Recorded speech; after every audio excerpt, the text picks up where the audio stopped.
All right, gents. It's been a tumultuous couple of days for the equities markets with Trump threatening tariffs and finally putting them into effect yesterday on the 4th of March. 25% tariffs, Canada and Mexico. It caused quite a stir and markets plummeted yesterday. Today, we got a relief rally, thank goodness. And part of that is because he offered the big three auto dealers a reprieve, a 1 month reprieve, to give them some time to adjust to the tariffs. So they won't officially be hit by these tariffs until next month, but then the 25% tariffs will go into effect and we'll have to see what kind of ripples that sends through the markets. Now, it's been causing drama in Europe as well, and that's sort of the main topic for today because Germany is so since World War II, they really have not been allowed to build up a military. I'm sure you understand why that is.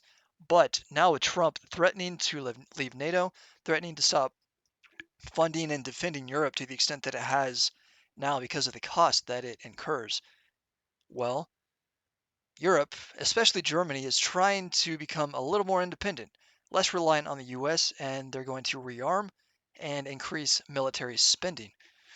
So, the CDU, the Christian Democratic Union, took power in Germany 2 weeks ago. Merz is not officially chancellor yet, but he is expected to be, and he is for a 500 billion euro fund to upgrade Germany's infrastructure, and a lot of that is going to go to military spending. Um, so yeah, they think they want to double their budget to about $100 billion per year.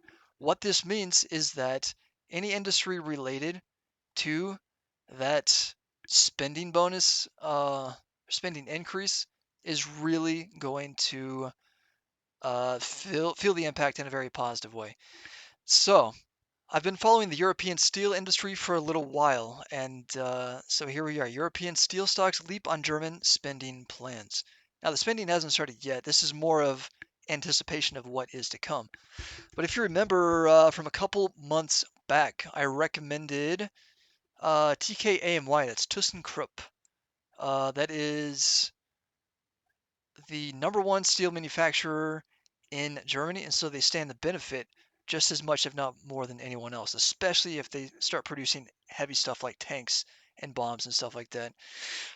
They're mostly calibrated for civilian production now, but I think they'll recalibrate as um, as they really start ramping up spending and production and the threat of war increases, which seems to be the trend. So TKAMY. This is what we are looking at when I first recommended it. That was like 2 years ago. I've pretty much eaten shit on this trade for 2 years ever since. This is where we were when I made that video, and then we made a new low, and then we made another new low. But check this out. This is when the news dropped. We had, I mean, that's a crazy spike right there.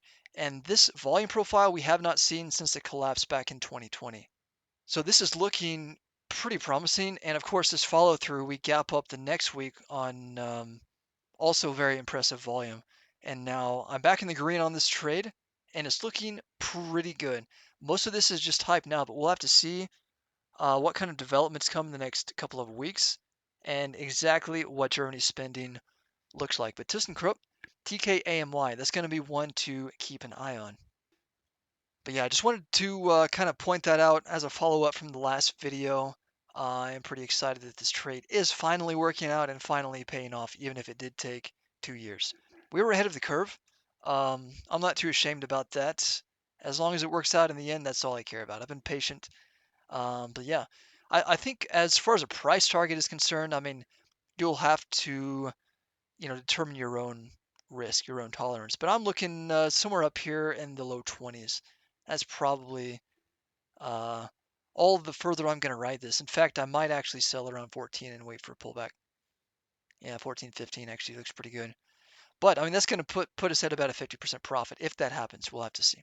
So something to keep in mind. I don't think anyone in the USA is really tracking this uh, at the moment. I think it's still under the radar, and there still is a lot of potential. Anyways, if you appreciated the info of the video, hit me up in the comments. Hit me with a like.